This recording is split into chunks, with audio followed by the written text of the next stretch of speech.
Hi, welcome to A Taste of Luxury. I'm your host, Marissa Davari, and today I'm so excited to introduce you to Julia Child. Welcome, Julia. I'm very happy to be here. Well, Julia is a legend all over the world, and especially in Boston, and I have so many things to talk about with you. Good. First of all, you should all know that her new book is out with Jacques Pepin. It's Cooking at Home. Mm-hmm. And one of the things I loved about the book is the way that it's almost like he said, she said. On one side of the book, you're saying, I'd like shrimp to be deveined. And on the other side of the book, Jacques Pepin is saying, no, we eat it with the veins in it. It doesn't really matter. And they're like this all over the book, whether it's French fries or steak. You talk about your own little opinion. Well, that's the point. I think what we wanted to show is there isn't any one way of doing things. There are many ways of arriving at what you want.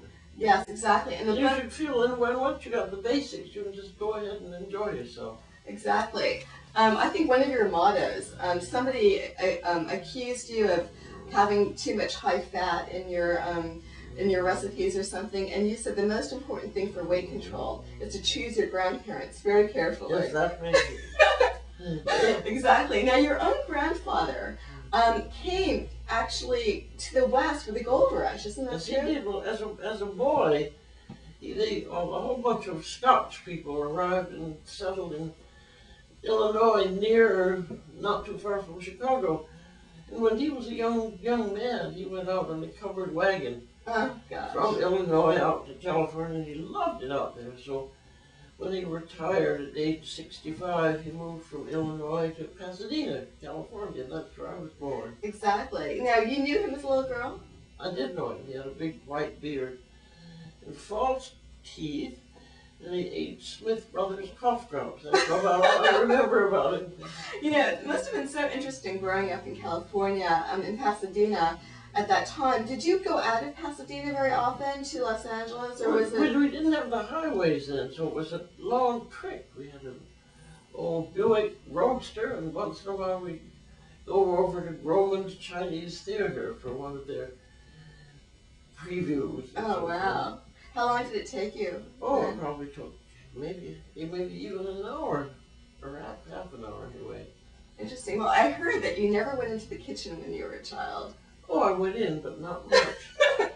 Because my mother, she couldn't cook at all. She made some kind of a cheese dish, and she could do baking powder biscuits. Yes. And that was it. Yes. But we always had to do our own meals on Thursday night, because the maid was out.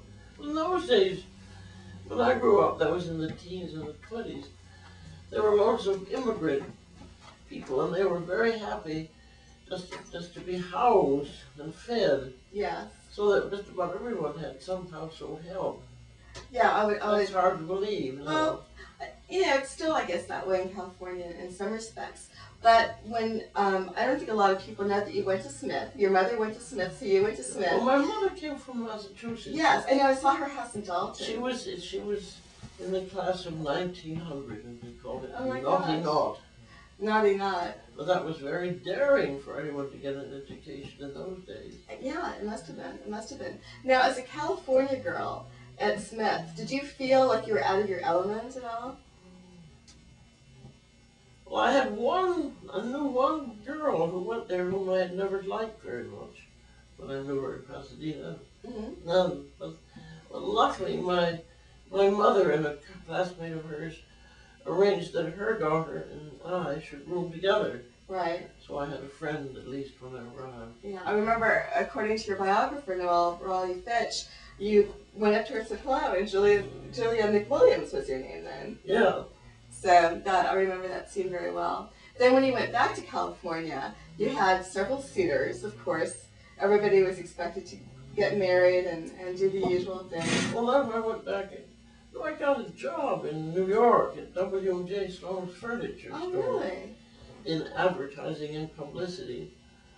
Then I went home for a bit, and then the war, World War II came along.